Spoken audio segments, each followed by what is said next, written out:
Good morning. My name is Matthew Wine. I'm here to present our recent work published in the Journal of Science and Medicine and Sport, titled Injury, Incidence and Severity in Chinese Pre-Professional Dancers, Prospective Weekly Monitoring Survey. This study represents, to our knowledge, the first prospective investigation of dance injury epidemiology in Chinese pre-professional dance population. And I'm excited to share the findings with you. As many of you know, dance injury research has a long history, spanning over 5 decades. However, one of the persistent challenges in this field is a wide variation in reported injury rates, which range from as low as 0.1 to nearly 5 injuries per 1,000 hours. Why such variation? The answer lies largely in methodological differences, particularly in how we define injury. Traditional time loss definitions, where an injury is recorded if it prevents a dancer from training, being criticised for underestimating the true injury burden.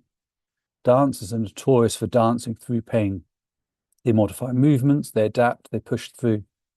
If we only count injuries that stop them completely, we miss the vast majority of what they experience. Now, there's another critical gap. Almost all of the existing dance injury literature comes from North America and Western Europe.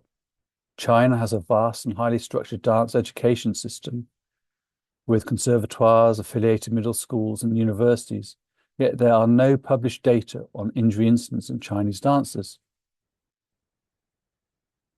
So our aim was simple: to determine dance injury incidence and severity in full-time Chinese pre-professional dancers using a rigorous prospective weekly monitoring approach. We designed a prospective weekly online monitoring survey that ran over a 30-week academic year, from September 2020 to July 2021. We recruited 450 full-time pre-professional dancers from 11 different schools across mainland China. These were not recreational dancers, they were in full-time vocational training, ranging from adolescents aged 12 and up to university-level dance students. We use snowball sampling, which is a practical approach for reaching a geographically dispersed population. We started with dance teachers and students we knew, and they helped us connect with others across the country via WeChat, a widely used social media platform in China. To ensure data quality, we set strict inclusion criteria. Participants had to complete at least 90% of the weekly surveys and could not have had more than 3 consecutive weeks of missing data. This gave us a robust data set with high compliance. How we defined and measured injuries is central to our findings. We deliberately moved away from the traditional time loss definition. Instead, we used an inclusive definition. An injury was defined as any physical problem occurring while dancing that manifested as a pain or discomfort, resulting in modified participation, dysfunction, reduced range of motion, or immediate cessation of dance activity. This means we captured injuries that dancers worked through, ones that would have been invisible in time loss studies. We also categorized injury severity into 4 levels. Minor meant pain but no impact on dancing. Moderate meant they had to adapt their movement. Moderate to severe meant they stopped dancing, but for less than a day, and severe meant they could not dance for 1 day or more. Data collection was done weekly through an online questionnaire on the Zhenjiang platform, which is essentially the Chinese equivalent of SurveyMonkey. We translated the Fit to Dance survey into Chinese and adapted it from a 12-month recall to a 1-week recall format. Every week, participants reported their dance exposure hours, any new injuries, and whether previous injuries were still affecting them. This weekly approach minimized recall bias and gave us a real-time picture of the injury landscape. Over the 30-week academic year, our 450 dancers reported a total of 1,157 injuries. The injury prevalence was 64.9%, meaning 2/3 of these dancers experienced at least 1 injury during the study period. The injury incidence was 5.51 injuries per 1,000 hours. To put this in perspective, most previously published studies from Western populations reported incidence rates below 5 per 1,000 hours, with many below 4. Our figure is substantially higher, and I believe this reflects our use of an inclusive injury definition. We capture the injuries that dancers typically dance through, the pain, the adaptations, the modifications that would have been missed if we'd only counted time loss events. When we looked at severe, nearly half, 46.9%, were minor injuries that didn't affect dancing. Another 42.5% were moderate, requiring movement and adaptation. But importantly, 10% of injuries were severe enough to cause at least some time away from dance, with half those resulting in 1 or more days off. The main injury sites were consistent with the dance literature. Knees were the most common at 0.89 per 1,000 hours, followed by lower back at 0.8, feet at 0.58, and groin at 0.56. One of the most significant findings from our study relates to sex differences. And to highlight this, because it challenges some of the existing literature, we found that female dancers report significantly higher injury prevalence, 71.6%, compared to males, 39.6%. This difference was highly significant. The injury incident tells a similar story, 6.05 injuries per 1,000 hours for females versus 3.51 for males. But what really concerns us was the severity difference. When we looked at moderate to severe and severe injuries combined, females experienced them at nearly 3 times the rate of males, 11.7% versus 3.9%. We also saw site-specific differences. Females had significantly higher rates of lower back injuries, knee injuries, groin injuries, and shoulder injuries. This pattern, I believe, is linked to the extreme flexibility demands placed on female dancers, particularly in Chinese dance forms, and the potential biomechanical consequence of achieving these ranges of motion.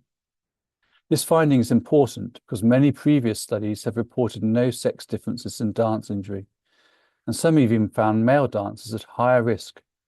Our data suggests that in Chinese pre-professional context, female dancers are a particularly vulnerable population. We also compared 2 distinct age groups within our cohort: the affiliated middle school dancers, or AMS, who are adolescents aged between 12 to 17 in full-time training, and the university dancers aged 18 and above. This comparison revealed an interesting paradox. University dancers had a higher injury incidence, 5.71 versus 4.7 injuries per 1,000 hours, but look at the severity. The younger AMS dancers had a dramatically higher proportion of moderate to severe and severe injuries, 22% compared to 5.6% compared to the university group. That's nearly 4 times higher. When we look at specific injury sites, groin injuries stood out. AMS dancers had groin injury rates more than double those of university dancers. I believe that what we're seeing here is the vulnerability of the adolescent growth period. These young dancers aged 12 to 15 are training intensively during a time of rapid physical development. They're being asked to achieve extreme ranges of motion, particularly in hip external rotation, at an age when their musculoskeletal system is still maturing. If they lack the natural range, then we'll be forcing it, and this can lead to significant injury. This finding has important implications for how we train and protect our youngest dancers. This study is the first prospective investigation of injury incidents in Chinese pre-professional dancers. We've shown that injury rates in this population are higher than most previously reported figures from Western countries. I believe this reflects our use of an inclusive injury definition that captures the full spectrum of dance-related pain and dysfunction. We've also shown that female dancers are at a significantly higher risk than male dancers, both in terms of incidence and severity, and that younger adolescent dancers, while having lower overall incidence, experience more severe injuries when they do occur, particularly to the groin and hip. What are the practical implications? I'd like to argue that weekly online injury surveys would provide an accessible and accurate method for remote injury surveillance. We're able to monitor 450 dancers across 11 schools for 30 weeks. We achieved excellent compliance. This approach could be adopted by dance institutions worldwide. Second, injury prevention strategies need to be sex-specific. Female dancers require targeted interventions for lower back, knee, and groin injuries. And we need to understand more about how flexibility training is being conducted. Third, and perhaps most urgently, we need to protect our young adolescent dancers. There's a high severity of injuries in this group, particularly at the hip, suggests that we may be asking too much too soon. We need to rethink training loads and flexibility expectations during this critical development window. Finally, we need to pay attention to training load management. Our data shows the highest injury rates in the first 3 weeks of the academic year, which suggests that dancers are returning from summer break and being thrust back into full time training without adequate reconditioning. Gradual return to training protocols essential. I acknowledge the limitations of our study, self-report bias, the unequal sex distribution in our sample, and the potential for misinterpretation of severe categories. But believe this study provides a crucial foundation for understanding dance injury in the Chinese context. I hope this will inform future prevention efforts. Thank you for listening, and please jot any questions you'd like down. Thank you.